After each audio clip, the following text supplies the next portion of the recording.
Today on Inquirer,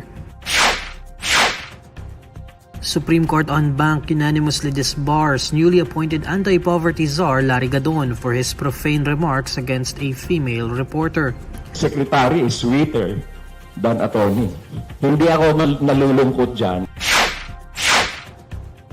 Sandiganbayan dismisses another civil case against the heirs of former President Ferdinand Marcos Sr. and his alleged cronies. Department of Tourism targets 12 million annual tourist arrivals under the administration of President Bongbong Marcos. And Gilas Women defeat Chinese Taipei in the 2023 Fiba Asia Cup.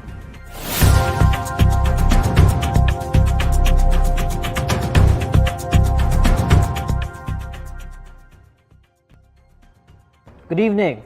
Just days after his appointment as anti-poverty czar, Larry Gadon was disbarred by the Supreme Court for his profane remarks against a female reporter. To tell us more, here's Jean Mangaluz reporting live. Jean? The Supreme Court and Bank unanimously decides to disbar the new anti-poverty czar, Larry Gadon, with a vote of 15-0 over a viral clip where he hurled profane remarks against veteran journalist Raisa Robles. The SC said that it found the clip to be indisputably scandalous and that it discredits the legal profession.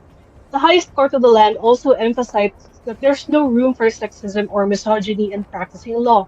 The court will never tolerate abuse in whatever form, especially when perpetrated by an officer of the law. Gadon failed to realize that lawyers must avoid scandalous behavior, said the SC. The controversial Gadon also faces several administrative cases and is also held in contempt for his baseless allegations of bias against Senior Associate Justice Marvic Leonen and Associate Justice Alfredo Benjamin Kegoya. In turn, Gadon said that he'll file a motion for reconsideration, calling the penalty too harsh.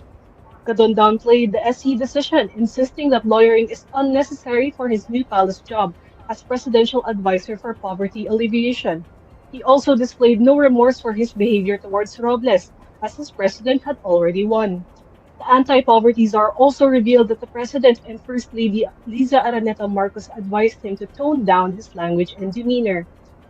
That's it from me, Neil. Back to you. That's Jean Mangaluz reporting live.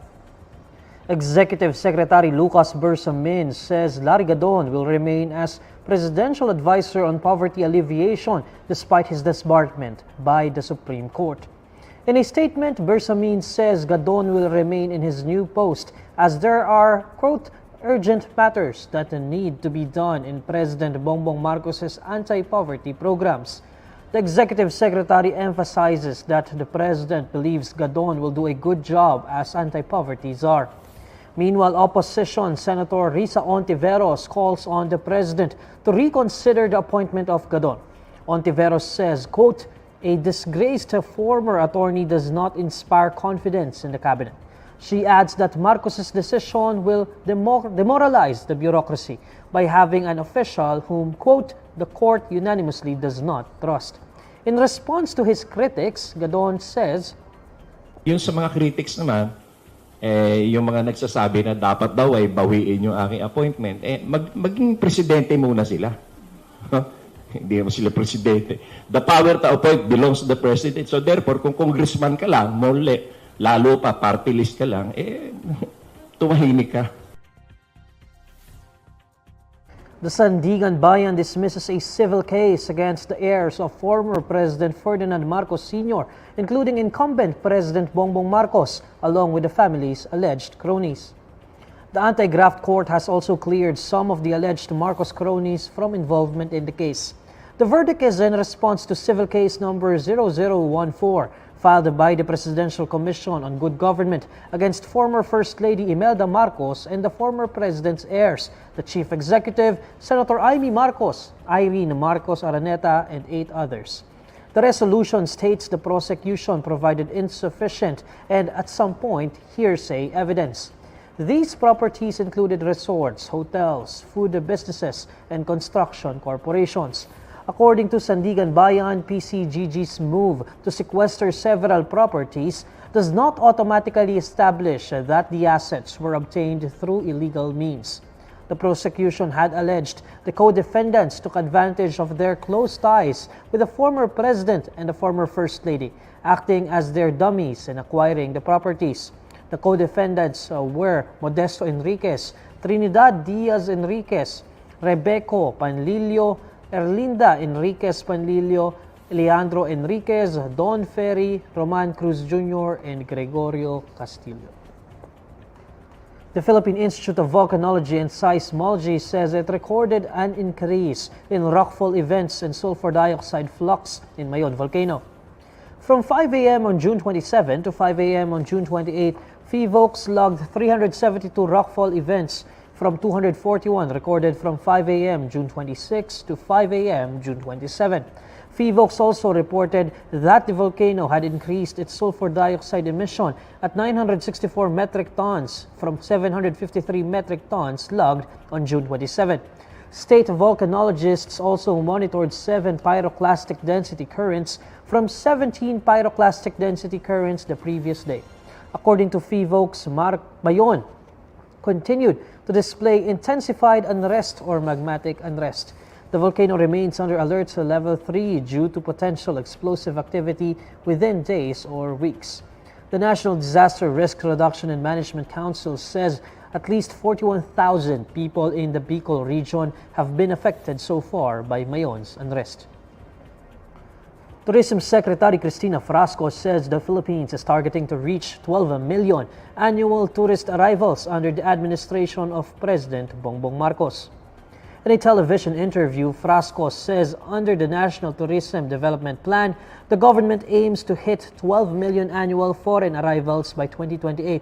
According to Frasco, various strategies, including the launch of the country's new tourism tagline, Love the Philippines, will help in reaching the target. The Tourism Secretary cites the importance of evolving and innovating tourism initiatives to market the Philippines beyond fun alone, highlighting other assets. Frasco also expresses confidence the Philippines will hit the international arrivals target for this year at 4.8 million. According to her, tourist arrivals in the middle of 2023 stands at 2.63 million, nearly reaching 2022's year-end total of 2.65 million. The Gilas Women's team stays alive in the 2023 Fiba Asia Cup after defeating Chinese Taipei. In a 92-81 victory, Gilas Women will keep its spot in Fiba Women's Asia Division A for 2025. The team bounced back in the regional meet after absorbing consecutive routs at the hands of Australia and Japan. Vanessa De Jesus led the Philippines to victory anew with a stellar 25-point outing, while Jack Animam put up 16 points and 15 rebounds, and April Bernardino had 18 markers and 10 boards to power the Philippines to all-important victory.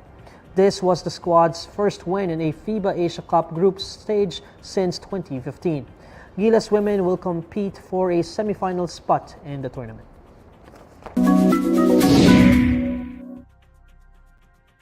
Alamin naman natin ang mainit na balita sa mundo ng showbiz kasama si Irvin Santiago ng Bandera. Irvin? Hi Neil at sa lahat ng mga kabandera natin all over the universe. Ito na nga ang latest Bandera Chika. Diretsahang inamin ng aktor at basketball player na si Richie Rivero na may pagkakataong nag-live-in sila ng kanyang ex-girlfriend na si Andrea Brillantes. Revelasyon ni Richie, alam at may basbas daw ng kanilang respective families ang naging desisyon nilang magsama together ngunit hindi naman daw ito naging permanente. Sa interview kay Richie ng Fast Talk with Boy Abunda, natanong nga siya kung nag-live-in ba sila ni Andrea tulad ng mga naglabasang chika noong magkarelasyon pa sila. Sagot ng binata, from time to time ay nagkakasama sila sa iisang bubong at natutulog together. Pero ang gusto raw ng nanay ni Andrea ay umuwi pa rin ang dalaga sa bahay nila. At yun din naman daw ang gusto ni Richie dahil nais niyang mag-focus din si Andrea sa kanyang career para ma-achieve nito ang iba pa niyang mga pangarap sa buhay. At ganun din daw ang gagawin niya. May mga pagkakataon daw na umuwi siya sa bahay ni Andrea at kung minsan naman ay ang dalaga ang umuwi sa kanyang kondo. Samantala nanindigan din ang basketball player na hindi siya nag-cheat habang karelasyon ang ex-girlfriend niyang si Andrea. Napakasakit daw para sa kanya na maakusang manloloko at manggagamit. Pero mas pinipili niyang huwag ng patulan ang mga malilisyosong akusasyon laban sa kanya. Ayon kay Richie, okay lang daw na pagsalitaan siya ng masasama ng mga bashers, pero sana'y huwag na lang idamay ang kanyang pamilya at malalapit na kaibigan. Nauna rito, marinding itinanggi ng basketball player na meron siyang gay boyfriend na siya raw naging dahilan ng paghihiwalay nila ni Andrea. Kasabay nito, nilinaw din ng binata ang chikang may relasyon sila ng beauty queen at Los Baños counselor na si Leren Bautista. Ipinagdiinan niya na hindi siya nag-cheat at never niyang niloko si Andrea Brillantes. At yan ang bandera chika natin today. Thanks, Neil. Maraming salamat, Irvin. And these are the stories you need to know today. I'm Neil Mercado. Follow INQUIRER.net on Facebook, Twitter, YouTube, TikTok, Instagram, and Reddit. For more stories, visit INQUIRER.net. Good evening.